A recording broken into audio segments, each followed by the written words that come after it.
Hello, in our PSA video project, we will be talking about the many financial, mental, and economic struggles families with young children experience, especially those living in low-income communities.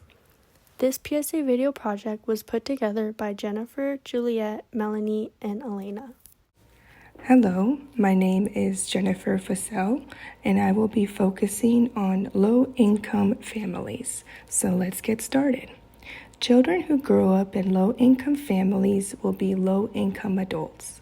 For example, in one 2009 study by the National Center for Children in Poverty at Columbia University, researchers found that children who grew up poor were not only more likely to experience poverty as adults, but that the likelihood of being poor in adulthood went up with the number of years spent in poverty as a child.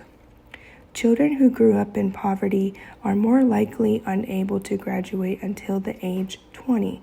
In a 2007 report from the Urban Institute, researchers found that 62% of children who spent at least half their childhoods in poverty went on to attain a high school diploma by age 20.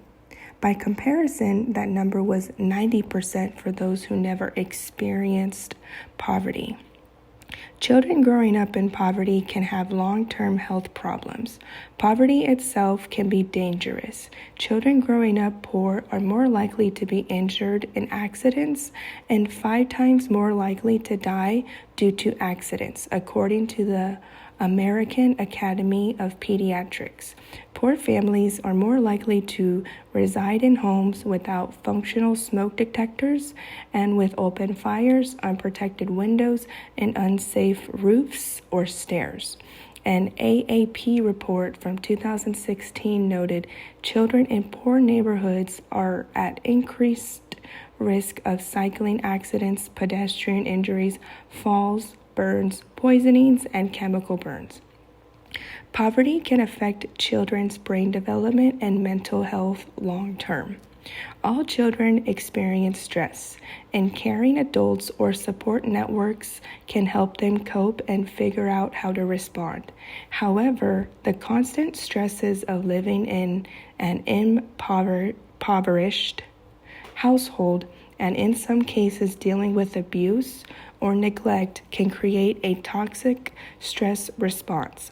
Such levels of stress impact children's brain development in the first couple of years of life, said Dreyer, and can result in permanent changes to brain structure and function. These changes can manifest in increased anxiety, impaired memory, and mood control, making it harder to learn, solve problems, follow rules, and control impulses.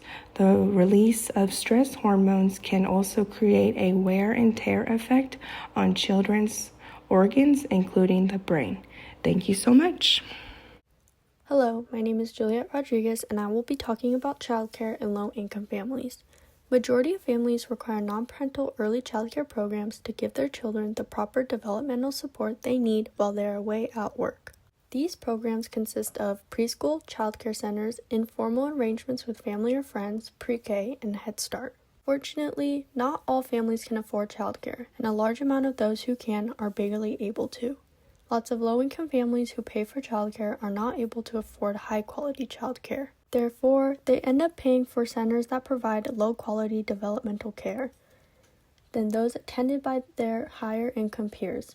According to some research, all higher-income families are enrolling children in formal early care and education programs starting at the age of 1 year old. They are basically putting children on unequal playing fields before they walk through the doors of their kindergarten classrooms. This is a prime example of socioeconomic inequality, but access to high-quality childcare will narrow down this socioeconomic inequality. Many families end up spending more on childcare than food, which would be a total of 30% of their income spent on childcare. This is a sad reality thinking about how much of a necessity both are. Affordable and free childcare will give parents the opportunity to work more. Giving parents the opportunity to work more helps increase their income. Not only will it increase their income, but it'll take away the stress of having to pay enough for childcare for a certain amount of time while they are away at work. Next up, I'll be talking about the lack of access to early education. Many low-income families have a lack of access to early education, which can negatively affect children's development. Some examples of early education are preschool, pre-kindergarten, and Head Start programs. These can help with academic readiness, as children will then be more prepared for elementary school. Early education can have both long-term and short-term effects on children. Some of these long-term effects, according to research, are both educational and economic outcomes. Examples of these include higher rates of high school completion, college attendance, and reduced criminal activity. In addition, research also proves the increase of participation at school and reduced grade retention. When it comes to short-term effects, research suggests that low-quality childcare can result in low test scores, but this can also be due to the quality of schools attended after early childhood. Hello, my name is Alayna. I'm sorry for whispering, but my voice is actually fully gone, but I'll try my best. But anyways, for my section of this project, I focused on low-income struggles in technology. Due to the pandemic, it caused schools to go to remote learning.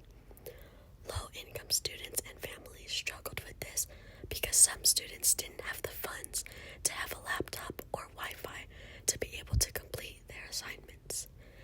Even for guardians of younger students who worked jobs also had difficulty being present with the student to aid with their homework. According to New America Survey, supported by Carnegie Corporation of New York, they state that 65% of families below the federal poverty line report that in the last year, their child either couldn't participate in class, was prevented from completing their schoolwork, or had to participate over the phone because they lacked access to a computer. Although going remote was seen as a struggle for most students and families, parents began to feel more connected and involved with their child's education and emotional needs. Hello, I am Melanie, and I will be covering the topic of immigration and the effects migrating can have on young children. So as one can probably imagine, having to migrate from one place to another, especially from one country to another, can be a traumatic experience and can possibly lead to many different negative consequences and long-term effects. Just to name a few, some of these negative effects include loss of government resources. For example, if the child and/or their family is undocumented, it could be possible that some resources that should be available to everyone are not available to them. Loss of community. Having to change from one community to a completely different one can have a huge impact on a child, especially if they had people in their previous one that supported and were there for them, and they can no longer see them after such a big relocation. As well as different communities having different cultures, which brings me into the next effect, cultural distance and acculturation. By migrating to a different community where people don't practice the child's culture, over time they could lose their own culture or be greatly impacted and not feel welcome since they are not used to such a large change so fast. Socioeconomic issues could be a result as well, that in a way kind of ties into the other topics mentioned by my team members. This kind of issue could result in the child's parents and family having to work more, leaving the child alone more often and creating a lonely feeling within the child that could affect their mental health and develop some kind of mental illness such as anxiety and depression.